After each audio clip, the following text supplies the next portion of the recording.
Hello, ladies and gentlemen. My name is Cone Dodger, and this is Automation, the car company tycoon game. Today we're going to continue on business as usual in the Vector Automotive Challenge, and today we are going to move forward to the year 1980 as the automotive market starts to change and morph, especially in the sports car sense. If we take a quick gander through the sports car market of 1980, especially for the US American market, things are a-changin'. The muscle car is basically done and over with. There are still some of those legendary makes and models out there. There are things like the Camaro, the Mustang, the Firebird, things like the Corvette. But the writing is on the wall that things need to change. Displacements need to come down. Fuel consumption needs to come down. Size of the cars needs to come down. The weight of the cars needs to come down. Well, guess what, screwjobs? We've been doing that all along. All of our cars have always featured lightweight construction, smaller displacement, and a focus on at least having a decent fuel economy. So now that it's 1980, I think it's time to revive and revitalize the Vector intrigue and make it into something that can really take our company to the next level.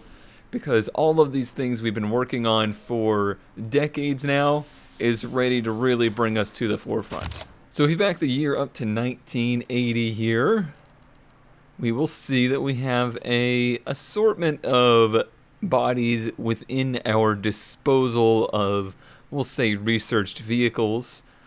The spirit of our company has always been to make vehicles that have more than one use.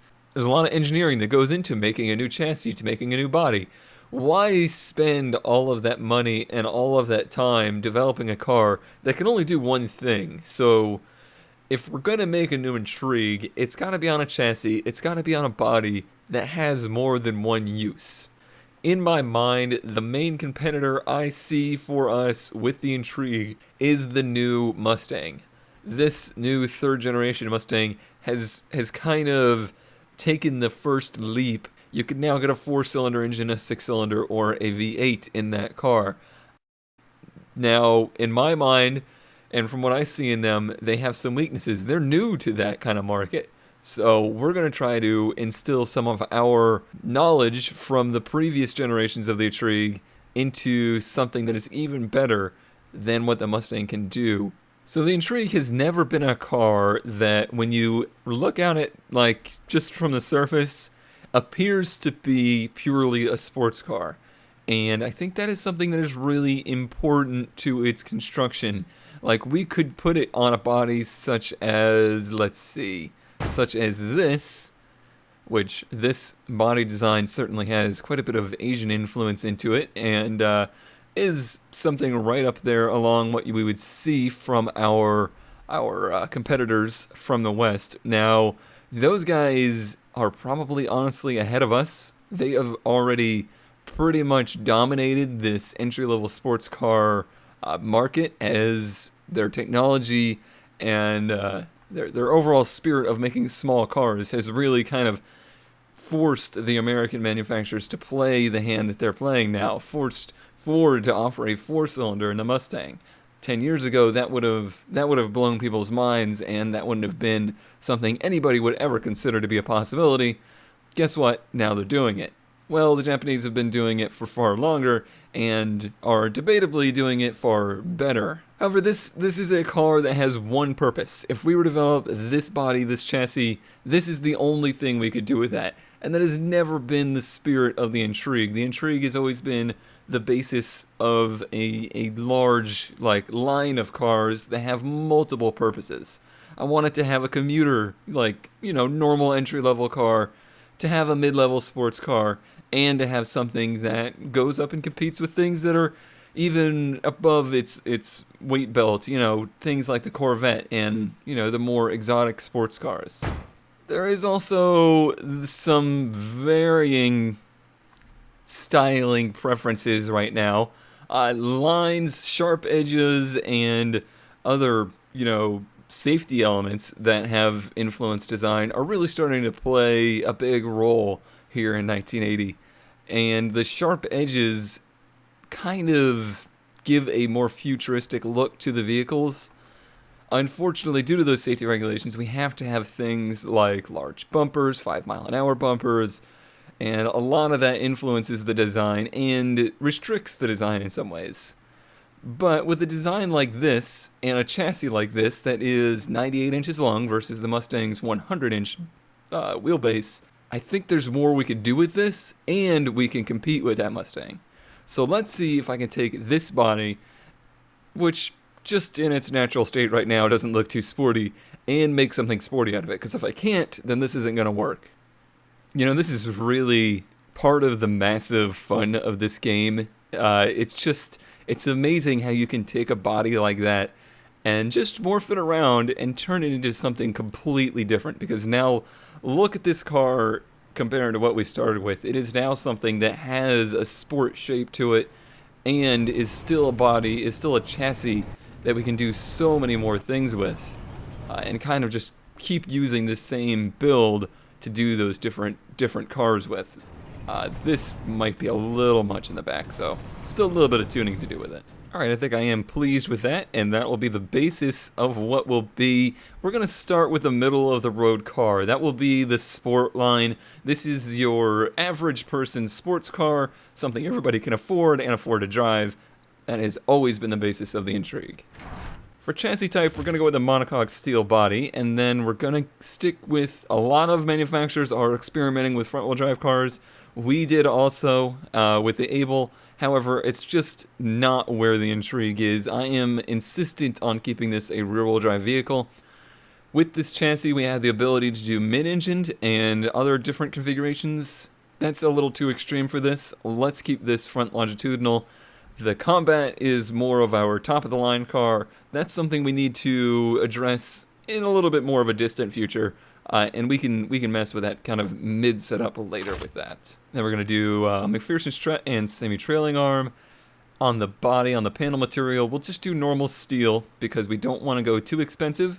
And the fiberglass, yeah, just that's a big endeavor for a car like this. So let's stay away from that.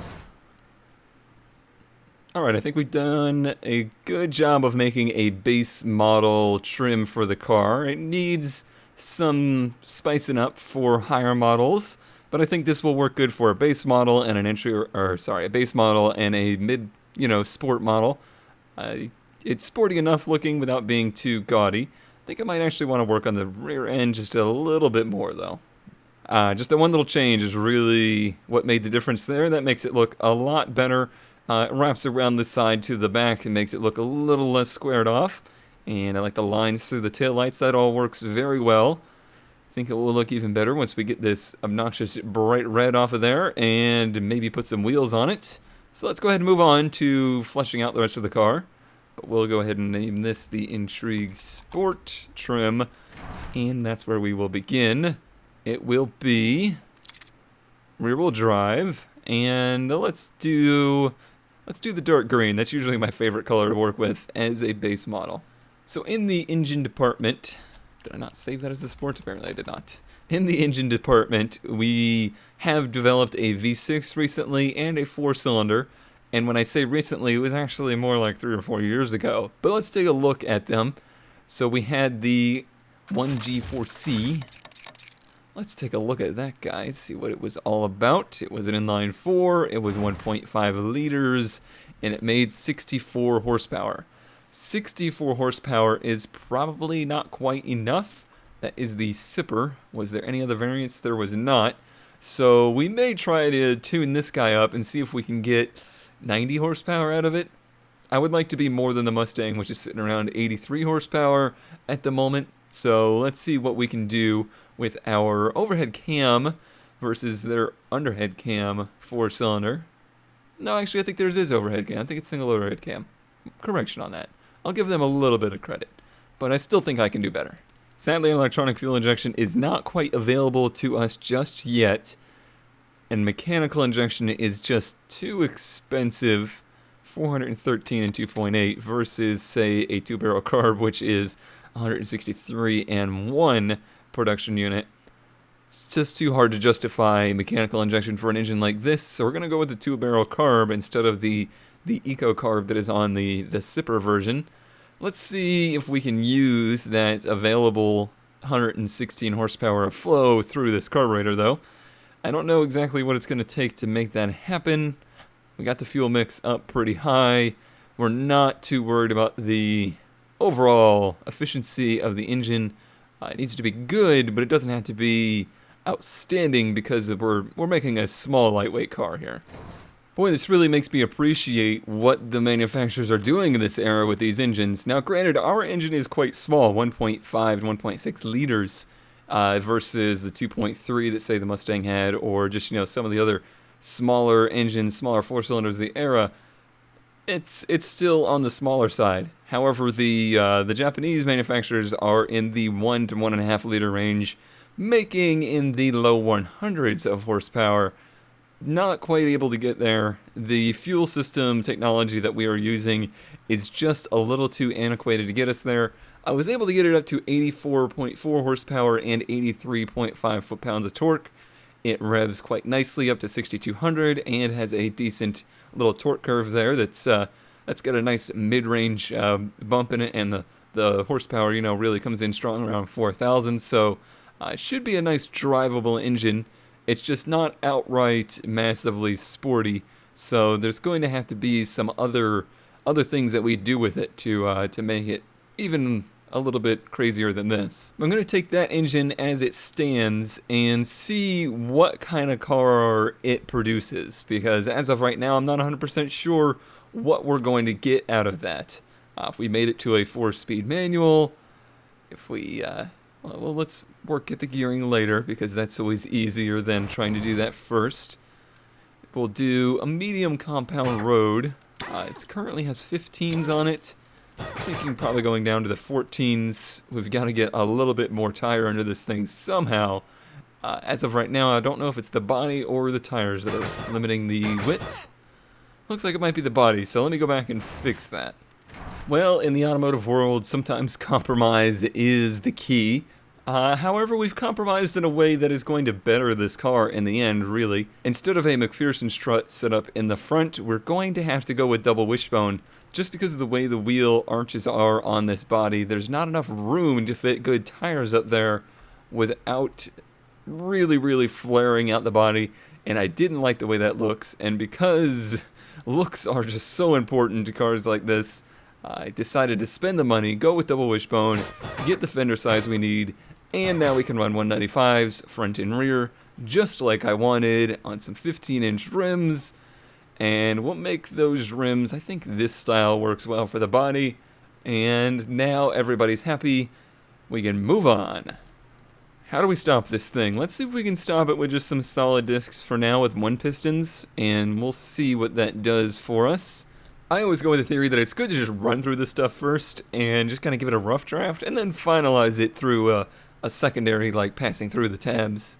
In the interior, I think I want to go with a 2+2. That has been the standard for this car. It does look like it will be a very tight back seat, but for insurance purposes and just that little bit of practicality you get with a couple extra seats back there, let's go ahead and put the 4 in there, even if the 2 in the back are not particularly great. And we'll do a standard interior on this one, with just, your standard only kills half your cassettes, 8 tracks. Is it a cassette? I think we went over this before, and I can't remember what it is now. We'll just say tape, your 8-track tape. Power steering, we'll make that a standard option on this model, and we'll go with standard safety on it as well. All of this can be tuned in the future. Standard springs. Let's go for gas monotube on the dampers, passive on that because that's our only option, and we'll just do a base sport setup. Let's see what the initial findings show. Good drivability and sportiness, decent comfort, decent prestige considering it is a 4-cylinder, but this is the era when it's starting to become okay to have a 4-cylinder, so that's alright, and a decent safety on there as well. But before we even go into markets and looking into anything like that, we got a lot of fine-tuning to do with this car. We can see already that it's doing good in Sport, Budget, and Pony, and that is great considering we have so much work left to do. Actually, I managed to hit the gearing pretty pretty well first try, but I will give it a little bit of overdrive. We're up to 18 miles per gallon, which is not too shabby. I think that's good for the era. Our 0 to 60, though, isn't spectacular at a 12.1, but it is adequate. Spacing-wise, could improve that. We'll lose a little bit of miles per gallon. I think that's a good compromise, though. You get that long overdrive to help, save fuel, but a sporty first set of gears to get you up to speed. As of right now, it looks like we have an oversteery car, so if we go to a 185 in the front, that's going to take care of a lot of that. Brakes, we need just a little bit more front brake on there. The rear brakes are performing way ahead of where they need to be, so we can decrease that rear rotor size, save some weight, and save some money. It's got an teensy little bit of brake fade into it, but it's not too bad. Interestingly, this car seems to have an aero imbalance or something with the suspension. At high speeds, it is still wanting to have a little bit of that wandering oversteer. If you're going to be making turns at 90 miles in this car ever, probably not, but we do want our customers to be, safe in case they ever need to. So let's go to the suspension tuning right now, and I'm going to throw a little bit more camber into the rear and increase that front damper stiffness as always.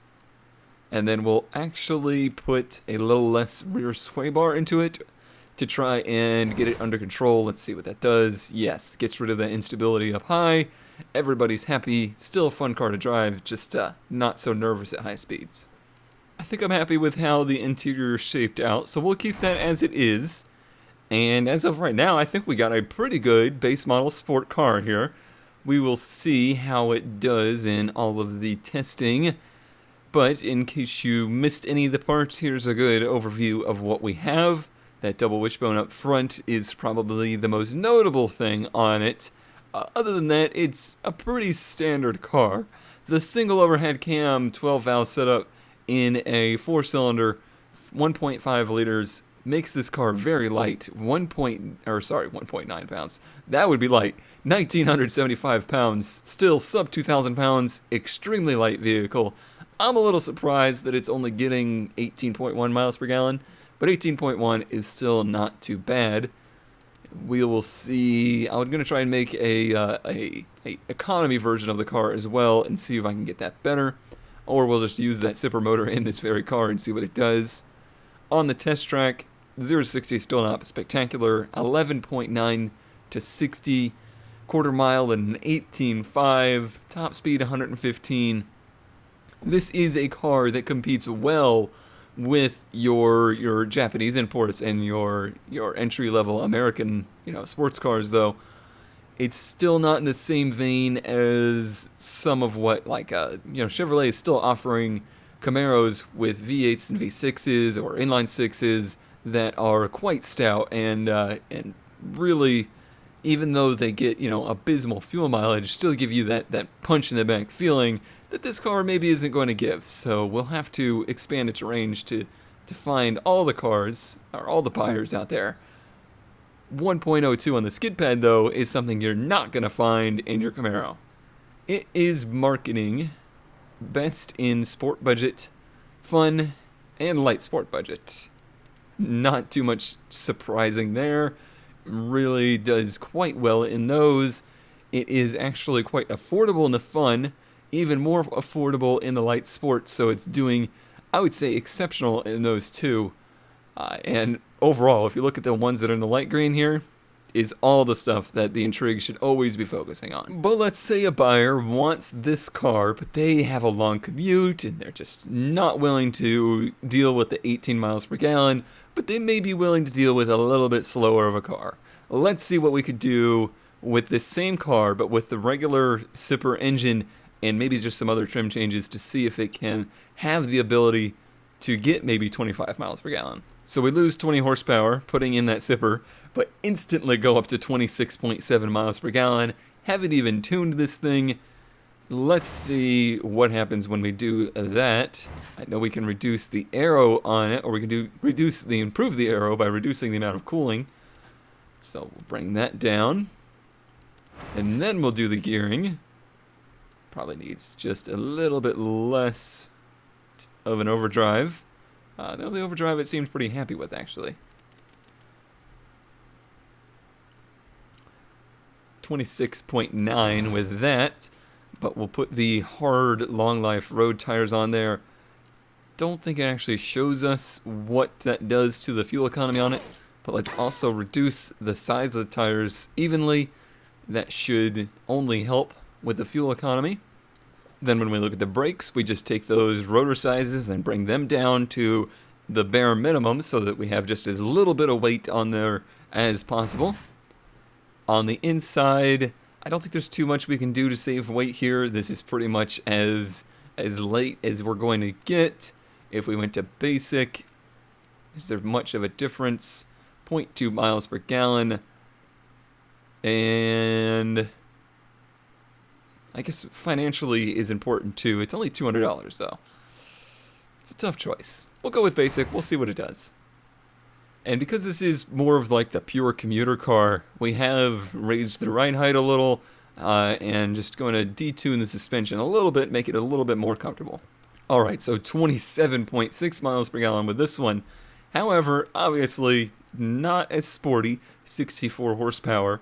And on the test track it shows 14.1 to 60, a quarter mile in eventually, 19.67, 107 mile per hour top speed.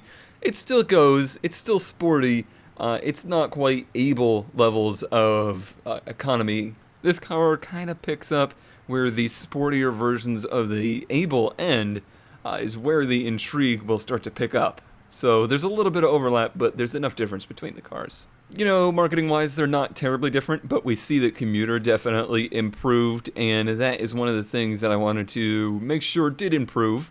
And you see the budget ones kind of rising to the top. That's the whole point of this trim of the car. Alright, I think that's a good start for the Intrigue, but this is a car that is so important to our company that I think I'm going to dedicate 2 episodes to it. And there is a lot more I would like to do. Obviously, we need a new Vector Intrigue Rally, which we have tons of stuff to do with that. Like, there's so much more we can push towards in that rally kind of spirit now in 1980 that's going to be a really fun car to build. And there's also just some other different kind of, like I said, we want to make this a large range of cars. There's some other stuff we can do with it. A lot of really cool stuff we can do with it.